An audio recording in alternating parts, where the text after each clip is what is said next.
नहीं, हम भारत में, हिंदुस्तान में इस वक्त हम बड़े एक नाजुक मोड़ पे हैं। मैं सबको कहती हूँ कि 2014 तक भी ऐसा नहीं है कि हम परफेक्ट डेमोक्रेसी थे या राजनीतिक ना है, मगर हमारा समाज जो है वो गैर बराबरी और क्रूरता पे टिका हुआ है। एक पूरा कैप्चर है, क्योंकि एक विचारधारा जो खुद संविधान में नहीं मानती, मैं राष्ट्रीय स्वयंसेवक संघ की विचारधारा कह रही हूँ, सब संसाधनों को एक तरह से तानाशाही तरीके से दबाया जा रहा है। नमस्कार, मैं डॉक्टर महेश वर्मा और मैं इस समय मौजूद हूं बेंगलुरु के इंडियन सोशल इंस्टीट्यूट में। मेरे साथ हैं तीस्ता सेतलवाड़, जो पिछले तकरीबन 40 साल से पत्रकारिता, सामाजिक कार्यकर्ता और तमाम उन मुद्दों पर लड़ रही हैं जिसके आज बहुत ज्यादा दरकरार है। संविधान बचाने की बात हो, दलित, आदिवासी, माइनॉरिटी, उनके मुद्दों के बचाने की बात हो, उसके सिलसिले लगातार वो जमीनी स्तर से सड़क से संसद तक आवाज अपनी बुलंद कर रहे हैं। उनके साथी भी आवाज बुलंद कर रहे हैं। तीस्ता जी, बेंगलुरु में जो मीडिया का कॉन्फ्रेंस है 2 दिन का, एक बहुत ही जिसमें कई विषयों पर बात हुई है, आपको लगता है कि इस समय के जो कहा जाता है कि जो अघोषित इमरजेंसी है उसको लेकर क्या कहेंगे? और जो मीडिया पर भी सेंसरशिप की बात कही जा रही है, और वो लोग जो मीडिया में काम कर रहे हैं, मेरे जैसे हजारों लोग जो गाए बगाए बहुत संघर्ष तो कर रहे हैं, लेकिन उनकी सुरक्षा के लिए संस्था जो है, जाबजे संस्था है, वो भी बहुत संघर्ष कर रहे हैं। क्या कहेंगे आप? नहीं, हम भारत में, हिंदुस्तान में इस वक्त हम बड़े एक नाजुक मोड़ पे हैं। मैं सबको कहती हूँ कि 2014 तक भी ऐसा नहीं है कि हम परफेक्ट डेमोक्रेसी थे या हमने सब कुछ पा लिया था। We were a democracy in the making. मतलब हम बढ़ रहे थे कि हम अच्छी तरह से एक जमहूरियत या लोकशाही बने। बाबा साहब अम्बेडकर ने जो 26 नवंबर को के लफ्ज जो उनके थे वो बहुत अहम है कि हम बहुत एक खतरनाक राह पे चल रहे हैं जब हम अपने आप को एक संविधान ऐसा दे रहे हैं जो न्याय, आर्थिक व्यवस्था, सामाजिक न्याय की बात करता है, राजनीतिक न्याय, मगर हमारा समाज जो है वो गैर बराबरी और क्रूरता पे टिका हुआ है। तो 2014 तक भी we were a democracy in the making. एक इमरजेंसी हमारे पास ऑलरेडी लागू हो चुकी थी 75-77 के भीतर, मगर अब जो हम देख रहे हैं ना, वो एक हर तरह हमारे संशोधन पे एक पूरा कैप्चर है, क्योंकि एक विचारधारा जो खुद संविधान में नहीं मानती, मैं राष्ट्रीय स्वयंसेवक संघ की विचारधारा कह रही हूँ एक तरफ, और साथ साथ कॉर्पोरेट पैसों को पूरी इकट्ठा करके एक दबाव लाना सांसद पे। तो सांसद को पूरा जकड़ा जा रहा है, सांसद को संविधान खत्म करने में लगाया जा रहा है, जिस तरह शास्त्रीकरण हो रहा है कानून का। एक बात, बाकी भी संशोधन, चाहे इलेक्शन कमीशन हो, टीचर का संस्थान हो, सब संसाधनों को एक तरह से तानाशाही तरीके से दबाया जा रहा है। तो जाहिर है कि जो आजाद पत्रकार इसके बीच में है, चाहे वो यूट्यूबर हो, न्यू मीडिया हो, सोशल मीडिया हो, डिजिटल मीडिया हो या अखबार भी हो, उनके ऊपर दबाव डालना और कानूनी तरह से दबाव डालना ताकि उनको फिर जेल डाला जा सके, ये प्रशासन का कोई ऐसी लोपोल निकाली जाए। जब भी आप जाके कोर्ट में चैलेंज करते हैं, जैसे कई लोगों ने चैलेंज किया, तो आप नया कानून नेशनल ब्रॉडकास्टिंग लाते हैं जो वही चीजें वापस ला रहे हैं।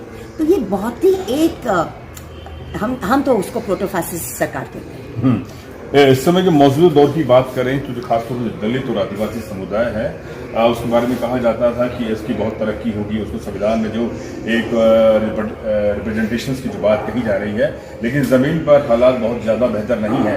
आपका अनुभव क्या कहता है कि जो मौजूदा दौर की सरकार है इस समय केंद्र में, क्या उन्हें सिर्फ टोकन देकर, कुछ नाच या कुछ ऐसी छोटे मोटा सुविधाएं देकर उनका वोट बटोरकर एक सत्ता पर काबिज है और उनको हाथ में मिलता है सिर्फ झुनझुना?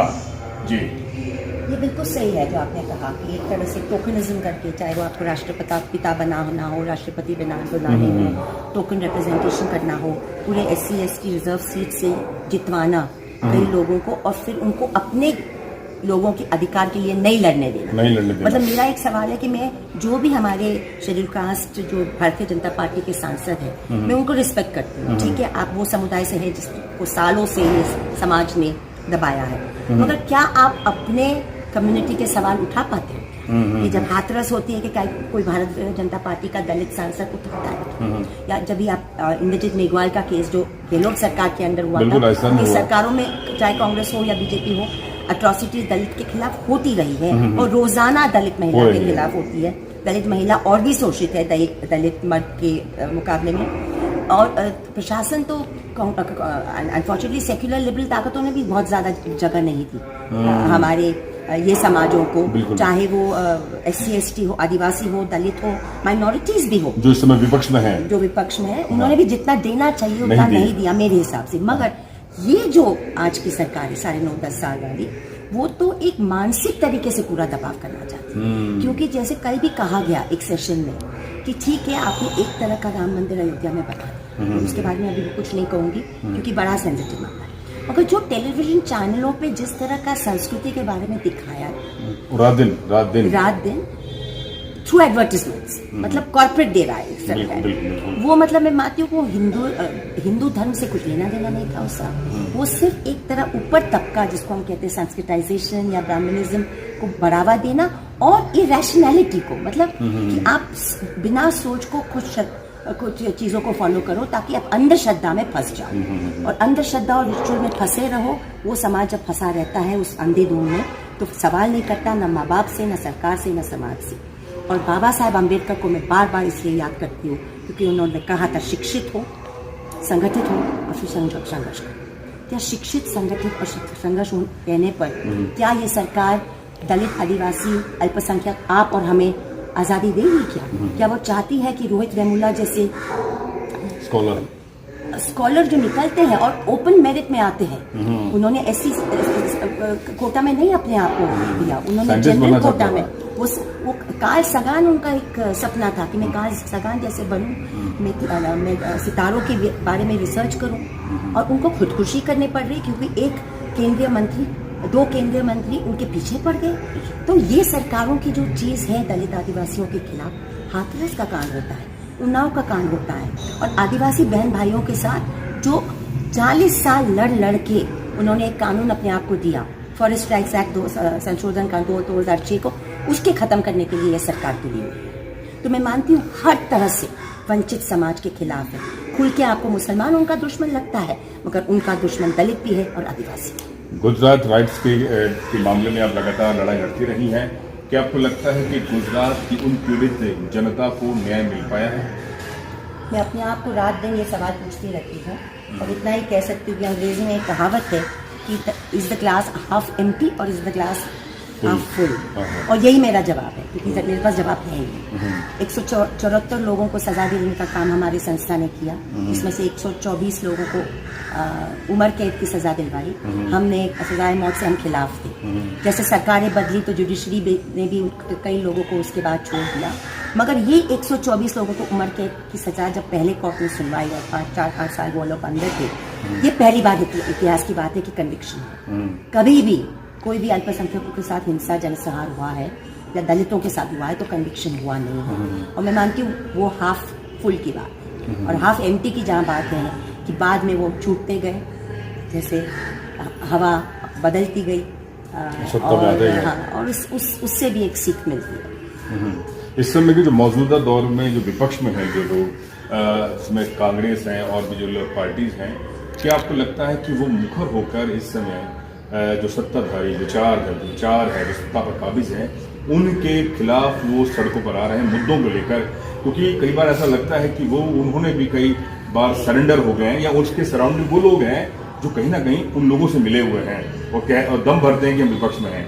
मैं इसका भी जवाब इसी तरह दूंगी जो थोड़ा सा आधा मिनट का होगा, 1 मिनट का होगा कि हमारे जैसे कार्यकर्ता जो है वो कोई पार्टी से जुड़े हुए नहीं रहते, पत्रकार जो होते हैं, हम तो मानते हैं कि बस शॉर्ट टर्म लड़ाई है, मिडिल टर्म लड़ाई है, लॉन्ग टर्म लड़ाई है। शॉर्ट टर्म लड़ाई में कितना भी लंगड़ा विपक्ष हो, उनको हमको खड़ा करना है, उनको जितवाना है, क्योंकि जो मौजूदा सरकार है वो बिल्कुल लोकशाही में मानती नहीं है और संविधान को खत्म करने पे तैयार है। मिडिल टर्म ये होगा कि उनके सामने वो बातों करवाना कि जो शास्त्रीकरण कानून के हुए हैं वो कानून को रिपील करवाना वापस, जिसके लिए हमको डबल संघर्ष करना पड़ेगा अगर वो बात उठती है तो भी।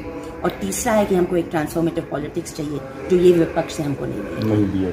आप एक ऐसे समुदाय से, एक ऐसे परिवार से आती है कि आपके जो परदादा बाबा साहब के भविष्य हितकारिणी सभा के सदस्य रहे और एक ऐसी विरासत है, तो आपको लगता है कि क्या बाबा साहब की जो विरासत इतनी विराट है वो आज अपने अधिकारों के लिए वाकई ही सशक्त हो रही है, या उसे बहुत लंबा समय लगेगा?